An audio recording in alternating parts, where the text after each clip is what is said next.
Oh, let's close this guy. And God, those geese are annoying.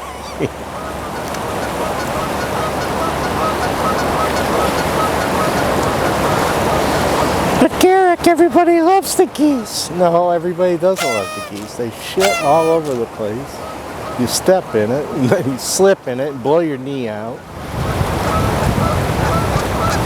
And this guy's gonna get in my picture. Look at this.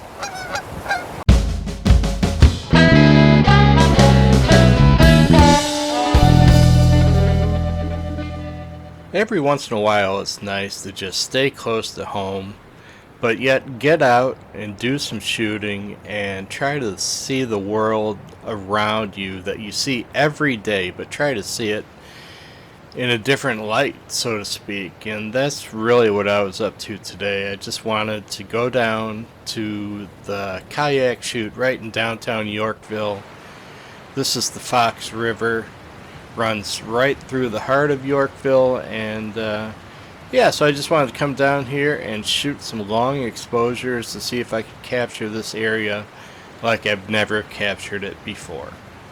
So what I want to do today, it's about 5:30, sun's going to go down in a couple hours. I just want to use my Lee 10-stop filter, slow everything down. I want to go for some real long exposures, really smooth the water out, make it look creamy and dreamy, and I'm really shooting for like a 2-minute exposure or longer. And the one thing you got to remember when you want to do longer than 30 seconds is you need to have a self timer that you hook up to your camera. Otherwise, you're really confined to the longest exposure time of 30 seconds. So if I'll drop my ISO down probably to 64 or 80, that will help get the filter out in front of my lens. I can stop up, I'll go to 11, 13, 16, whatever I need to get to, and then try to get to that 2 minutes or longer exposure. So I'll probably stick around until, blue hour. Got a nice bridge, got some nice moving water behind me, some rocks in the foreground. So yeah, that's it. That's the project for today. That's what I'm after, and we'll see how we do.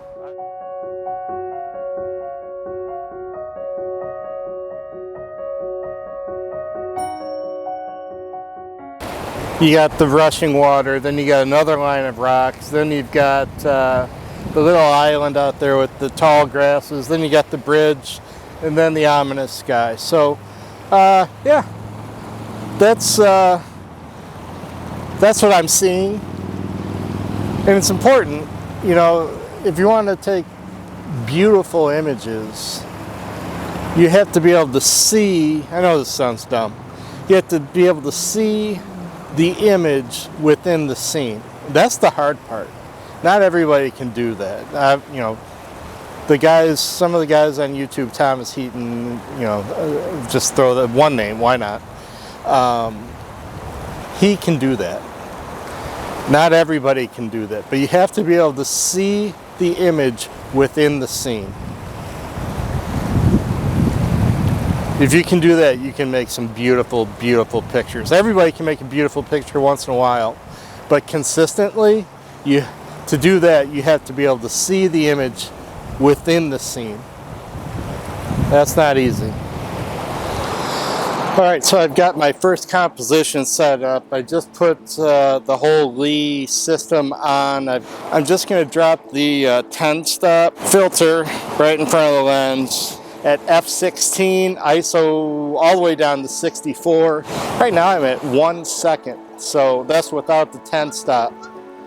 So it's going to be a pretty long exposure. Let me see. I'll check it right now.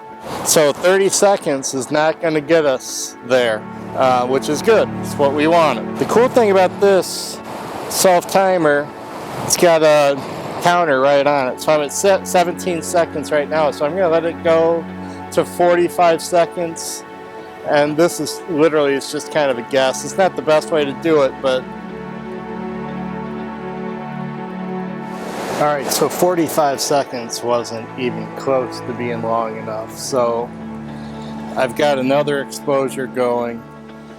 You can go for 1.5 minutes and see what that gets us. The one thing about doing long exposure when you've got self-timer, a shutter release hooked up, intervalometer, whatever you want to call it, you don't want these things swaying in the wind.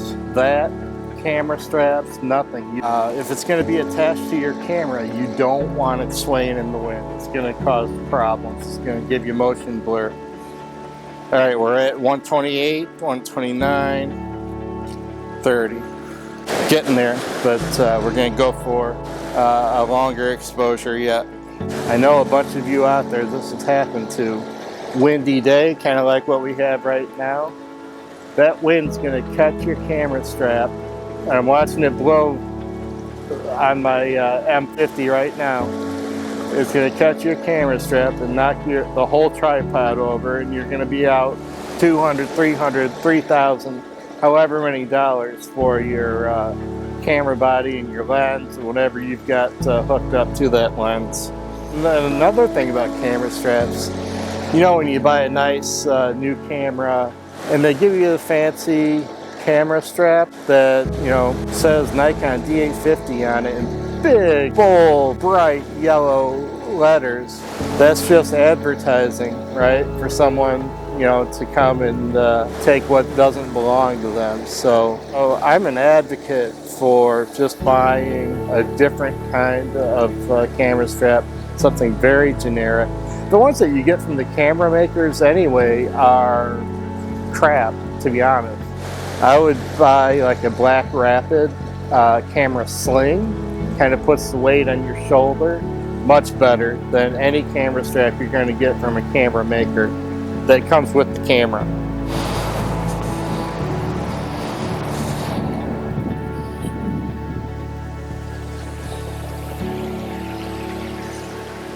So this exposure was just 3 minutes long at ISO 64 and f13, so I'm going to go down to 11 and I'm going to bring my ISO up.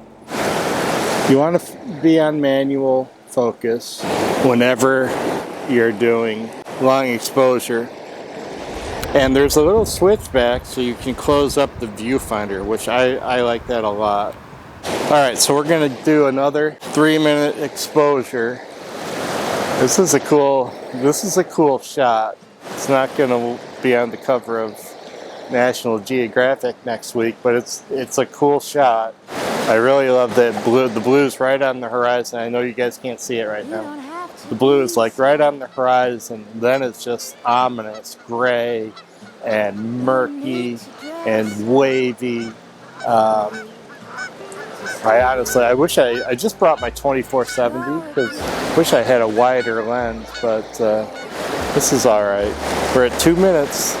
2 minutes and counting. We're going to go to 3, 256. 3 minutes. Oh, nice. Oh my God, that's pretty cool. So these are the moments that you pray to God that your focus is sharp. You know, my eyes are bad. You guys know I had cataract surgery not too long ago. So, oh wow, love it. That's cool. Cutting grass and chopping wood can be romantic. Sipping coffee under the apple tree is gentlemanly.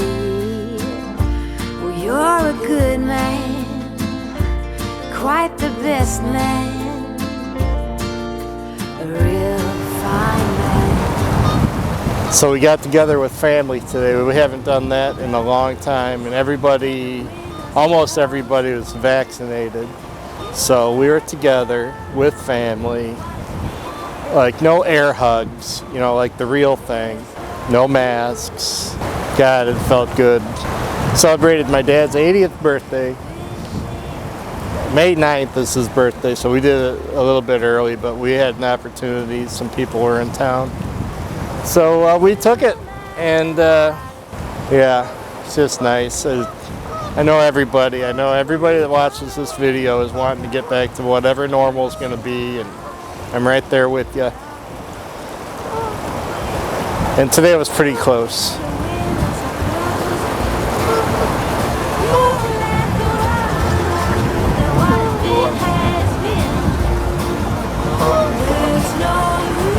Thank you so much for spending a few minutes of your Sunday with me. I really, really appreciate it. I am Florida bound on coming up this week. So next weekend, when you're probably watching this, I will be on the sunny, sandy beaches of Clearwater, Florida. Hopefully taking some pictures. Definitely having a couple of cocktails. And just relaxing with my toes in the sand and not thinking about work and not thinking about COVID and not thinking about stress or anxiety or depression or any of that crap. So, hope you're all having a great day. I hope you all have a great weekend. With that, I am Garrick, and I am your very best friend in the whole wide world.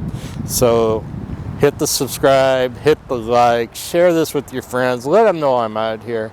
Almost to 1,000. I'm going to get there with your help, and I really, really appreciate it. All right, everybody. Thank you so much. We'll see you next week. Bye-bye. Oh, yeah. Roll the music.